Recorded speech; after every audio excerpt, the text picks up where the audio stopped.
Aujourd'hui, tout de suite à ce moment, at this moment, je suis avec moi-même ndahangaha ku rukiko rw'ibanze rwa gisirikare ruherereye mu karere ka Nyarugenge, ni ahazwi nk'inyamirambo umujyi wa Kigali igihugu n'u Rwanda, East Africa umubumbe n'isi dutuyemo, aho twaje mu rubanza cyangwa se kuburana kwifunga n'ifungurwa by'agateganyo kubafashwe cyangwa se abari muri ya case y'ibyabaye mu ikipe y'ingabo z'igihugu ya APRFC Armée Patriotique Rwandaise. N'abantu 28 harimo abazwi cyane aribo uwitwa Georgine Rugaju Rigani umunyamakuru wa RB Rwanda Broadcasting Agents, hakazamo Jangwani wari usanzwe ari umuvugizi w'abafana ba APRFC, hakazamo Richard cyangwa se Ricardi. Uyu munsi rero baje kuburana ahangaha nkuko mubibona agapusha ariko bebereka ku mashusho kuri urukiko nyine mubona rw'ibanze rwa gisirikare. Nyuma yanjye hari imodoka ziba zirenze, imodoka ya gisirikare ibitandukanye n'imodoka y'abasivili pe hano bita MP Military Police Detainers Corps, niyo yajemo abangaba bakekwaho ibi byaha nababwiye cyangwa se turaza kumva muri rusange. Ahangaha kuri urubanza nyine twajemo indi modoka ya van imeze neza cyane ndetse idarapo ryacu, idarapo national y'u Rwanda, national flag. Abangaba bose reka ntangire uko byagenze. Ku itariki ya 30 ukwezi kwa karindwi, ubwo ikipe ya APRFC yamaze gukina na Gorilla, nibwo hatangiye gusakara cyangwa se gukwirakwizwa amakuru avuga ko uwitwa Rugaju Rigani yaba yatawe muri yombi bitewe n'ibyo yakurikiranweho. Bivugwa ko uyu Rugaju Rigani ubwo ikipe ya APRFC, dore ko APR yongeye kugira imyaku igatombora piramide, ubwo APR yari gukina piramide mu gihugu cya Misiri, ngo aribwo uwitwa Rugaju Rigani yaba yaranyereje itike, ubwo ni amatike y'indege yaba iye nkuko byagiye bivugwa ndetse ngo n'abagenzi be. Ngo byaje kugenda gute rero?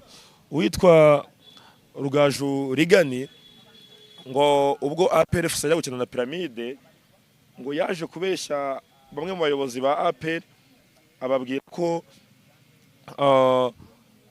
ngo bamuhitike ngo akazishyura nyuma. Ukumva noneho ageze ngo mu Misiri i Cairo, we avuga ko yoherejwe na RBA.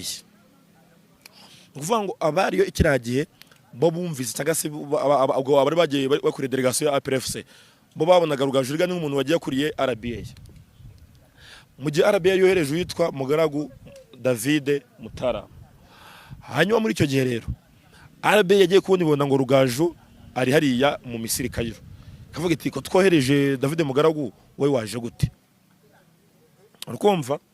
Hanyuma rumva RBA iti Rugaju ageze hariya gute? Baza APR iti umunyamakuru umuntu wangize ngo APR yari izi ko ari umunyamakuru wa RBA waje hariya. Urukumva? Mu gihe RBA yo izi ko Rugaju Rigani yagiye ari umuntu APR yagize gute yohereje, cyangwa se ari umuntu uri muri delegation ya APR. Byagenze gute? Ngo Rwanda yaje kwishyuza APR, aribwira iti ko hari amatike mutarishyura angana gutya na gutya. Byagenze gute? APR ijya mu mibare, APR ijya mu mibare isanga koko hari amatike atarishyuwe. Basanga rero ngo hari amatike yanyerejwe y'abantu benshi bagiye batandukanye, ntaza kuvuga umubare kuko ntabyo nzi, ko turaza kumenya hano mu rukiko. Abo ngabo rero nibwo batangiye gukurikiranwa. Uwo munsi haza gufatwa uwitwa Rugaju Rigani. Tariki 31 z'ukwezi kwa karindwi nibwo nakoze iyi nkuru, n'abandi bagenda yikora bagiye bitandukanye bavuga ko Rugaju yafunzwe nyine, ndetse na Jangwani yaje gufatwa mu gitondo. Amakuru ngenda ntoza cyangwa se ngenda mfata, ariko uwitwa Ricardi we kigenda koze inkuru, imodoka yaje kumufata iparitse kuri studio. Ngo Ricardi mu nkuru nkesha Kenisi mu gasuzuguro ngo kenshi baramamagara babwira ati reka n'undi munsi nge ntibampamagara ngo mpfe kwitaba. ati mfite umuyobozi wanjye Sam Karenzi, mumuhamagare abemerere ko mugomba kumfunga. Ati bwana Ricardi wakwitaba ukumva icyo tugushakira. Ati ndi umukozi w'ikigo nkorera SKFM kugira umfate utanga icyo bita byita ngo ikigapo z'amapuro zo gufunga garanti arant. Ibotsa hoya ako nabyita cyo gufata remo ngo warrant ni bari iki mu byandike muri comment muzi byongereza n'ibifaransa ntago nizi. Numva mu byandike muri comment mumbwire. Aravuga ati mubanze mutange ibyo bintu cyangwa se icyo gipapuro kuri Sam Karenzi yemere ko ndi bufungwe. Inkuru nyesha Karenzi ngo witwa Ricardi ngo agiye munsi y'igitanda. Baga kugura ati simvamo ngo bigera naho bakurura akavamo urukweta ariko yanga kuvamo. Ariko amaherezo y'inzira ni mu nzu byarangiye avuye ngo munsi y'igitanda nawe aritaba. Amakuru yandi yakomeje kugenda ajya hanze avuga ko nyine icyo gihe amaze na nungo witwa Georgine nawe yatawe muri yombi kuri ibyo byaha nyine ajya kurikiranyweho. Uyu munsi turaza kumenya mukamenya ngo ni ibyaha bigiye biteye gute cyangwa se muri rusange bihagaze gute. Ikipe ya APR FC ifatanyije na RDF baje gutangaza itangazo genewe abanyamakuru ku itariki ya 5 Kanama 2025. Ubwo ni muri kuno kwezi turimo kwa munani habura iminsi 10 gusa kugira ngo assumption ibe. Ni itangazo rivuga ngo REF tudomo tubiri RDF akarongo kaberamye DPA akarongo kaberamye A akarongo kaberamye 10 akarongo kaberamye 05 akarongo kaberamye 2025 Kigali kwa 5 Kanama 2025. Ubuyobozi bwa RDF buramenyesha ko ubushinjacyaha bwa gisirikare bukurikiranye mu butabera ofisiye babiri ba RDF harimo uwitwa Captain Mutoni ariwe ubungubu urimo kuburana witwa Captain Mutoni ubungubu arimo kuburana niwe ubundimo ndavuga ariwe uri imbere yabita sentare imbere y'ubushinjacyaha ndetse n'inteko iburanisha. Hamwe n'abasivili 20 bakurikiranywe ku byaha bakekwa bakoranye nabo bofisiye. Abo bose bafunzwe by'agateganyo n'ubushinjacyaha bwa gisirikare ku byaha bakekwaho bikurikira: ubufatanye cyaha mu kwakira no gutanga inyandiko utemerewe. Ibyanga bivuga ngo rugaje kuri RBA bati n'umuntu kuri APR. Icyo mucyumva neza no ubufatanye cyaha mu kwakira no gutanga inyandiko utemerewe. Kabiri, ubufatanye cyaha mu gukoresha umutungo wa leta icyo utagenewe. Ibyaha bakurikiranyweho bijyanye n'uburyo haguzwa amatike y'indege. Mvako mbambizi aribwo Rwanda nyine yaje kwishyuza kuri konti ya Ministeri y'Ingabo mu buryo bunyuranyije n'amategeko nkuko biteganywa n'itegeko. Abasivili iyo bakoranye icyaha n'abasirikare bakurikiranwa n'ubutabera n'ubutabera bakaburanishwa n'inkiko za gisirikare. Angaho rero mumenye impamvu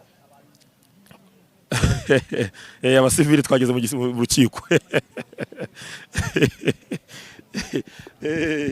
Rumva nukuvuga ngo impamvu harabanje no kwibaza ngo nukubera iki rugajurige ni kari umusivili n'abasivili nyine bagiye batangazwa. Ariko nubwo bavuze ngo n'abasivili 22 bwa 22 uyu munsi ari kuburana abantu 28. Itangazo rya RDF ryasohotse tariki ya 5 Kanama byagaragaza ko ari abantu 22 ariko abantu barangana abantu 28 nibo baje kuburana.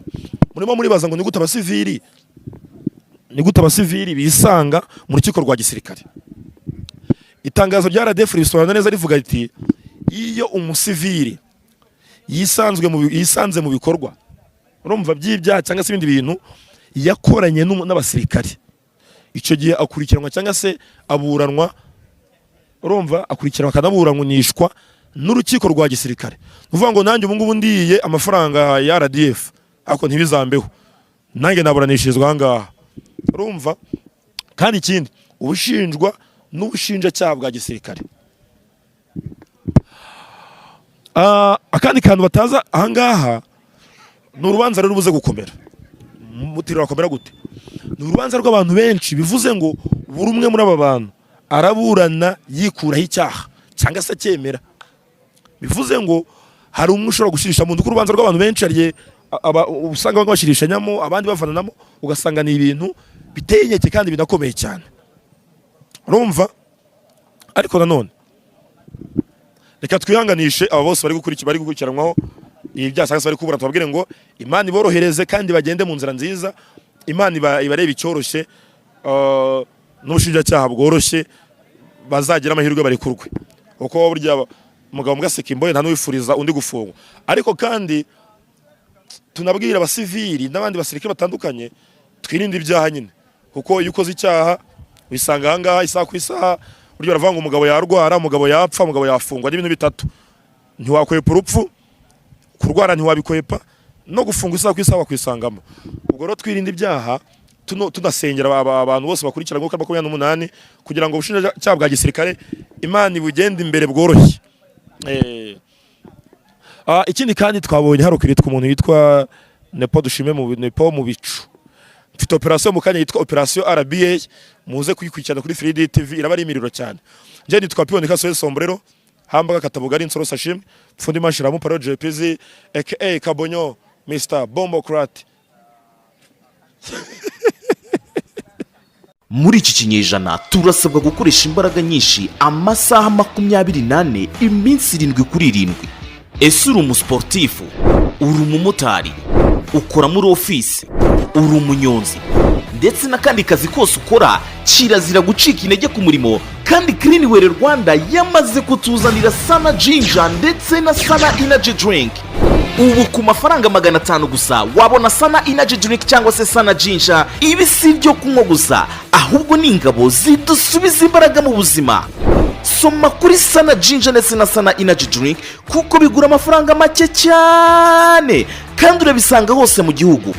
Cleanwell Rwanda kandi irabashishikariza kugura kenshi Sana Ginger ndetse na Sana Energy Drink kuko uko biguze birakwinjiza muri tombora iguha amahirwe yo gutsindira ibihembo byinshi bigiye bitandukanye, aho igihembo nyamukuru ari moto. Wifuza kurangura Sana Energy Drink ndetse na Sana Ginger, hamagara nimero ubona kuri ekara yawe.